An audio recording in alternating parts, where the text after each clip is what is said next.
Livro Depois da Morte. De Leon Denis, 1889. Capítulo 33. A vida no espaço. Segundo as diferentes doutrinas religiosas, a Terra é o centro do universo e o céu estende-se como abóbada sobre nós. É na sua parte superior, dizem, que está a morada dos bem-aventurados. O inferno, habitação dos condenados, prolonga suas sombrias galerias nas próprias entranhas do globo. A ciência moderna, de acordo com o ensino dos espíritos, mostrando-nos o universo semeado de inumeráveis mundos habitados, deu golpe mortal nessas teorias. O céu está por toda parte, o incomensurável, o insondável, o infinito, por toda parte, um fervilhamento de sóis e de esferas, entre as quais o nosso planeta é apenas mesquinha parcela. No meio dos espaços não existem moradas circunscritas para as almas. Tanto mais livres quanto mais puras forem, estas percorrem a imensidade e vão para onde as levam suas afinidades e simpatias. Os espíritos inferiores, sobrecarregados pela densidade de seus fluidos, ficam ligados ao mundo onde viveram, circulando em sua atmosfera ou envolvendo-se entre os seres humanos.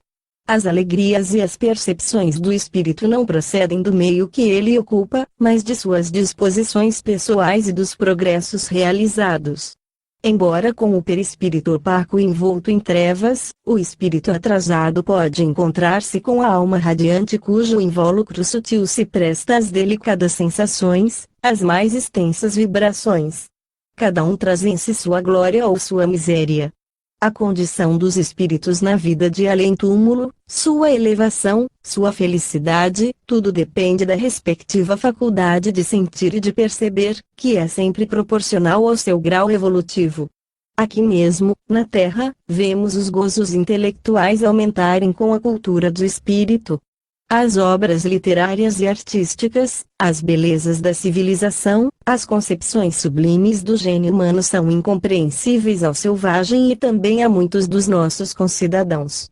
Assim, os espíritos de ordem inferior, como cegos no meio da natureza resplandecente, ou como surdos em um concerto, permanecem indiferentes e insensíveis diante das maravilhas do infinito. Esses espíritos, envolvidos em fluidos espessos, sofrem as leis da atração e são inclinados para a matéria. Sob a influência dos apetites grosseiros, as moléculas do seu corpo fluídico fecham-se às percepções externas e os tornam escravos das mesmas forças naturais que governam a humanidade. Não há que insistir neste fato, porque ele é o fundamento da ordem e da justiça universais.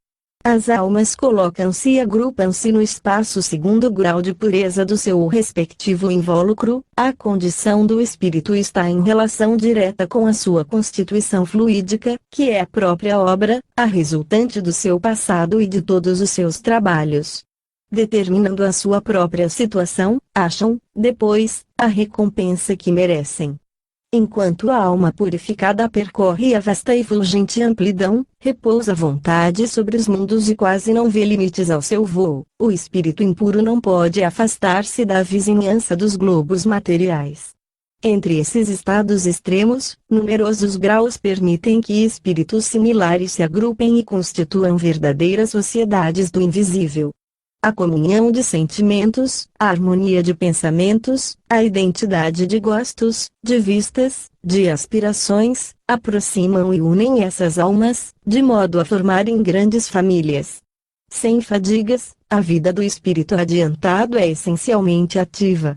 As distâncias não existem para ele, pois se transporta com a rapidez do pensamento. Seu invólucro, semelhante a tênue vapor, adquiriu tal sutileza que o torna invisível aos espíritos inferiores. Vê, ouve, sente, percebe não mais pelos órgãos materiais que se interpõem entre nós e a natureza, mas, sim, diretamente, sem intermediário, por todas as partes do seu ser. Suas percepções, por isso mesmo, são muito mais precisas e aumentadas que as nossas. O espírito elevado desliza, por assim dizer, no seio de um oceano de sensações deliciosas. Constante variedade de quadros apresenta-se-lhe à vista, harmonias suaves acalentam-no e o encantam, Para ele, as cores são perfume, são sons. Entretanto, por mais agradáveis que sejam essas impressões, pode subtrair-se a elas e, se lhe aprouver, recolher-se-á, envolvendo-se num véu fluídico e insulando-se no seio dos espaços. O espírito adiantado está liberto de todas as necessidades materiais. Para ele, não tem razão de ser a nutrição e o sono. Ao abandonar a terra, deixa para sempre os cuidados, os sobressaltos, todas as quimeras que envenenam a existência corpórea. Os espíritos inferiores levam consigo para além do túmulo os hábitos, as necessidades, as preocupações materiais.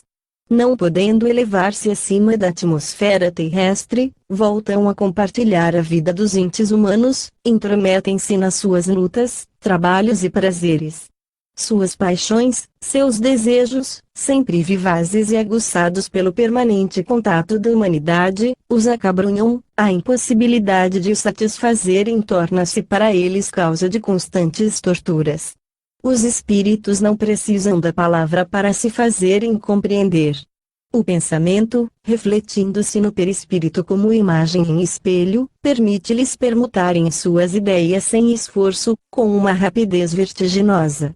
O espírito elevado pode ler no cérebro do homem e conhecer os seus secretos desígnios.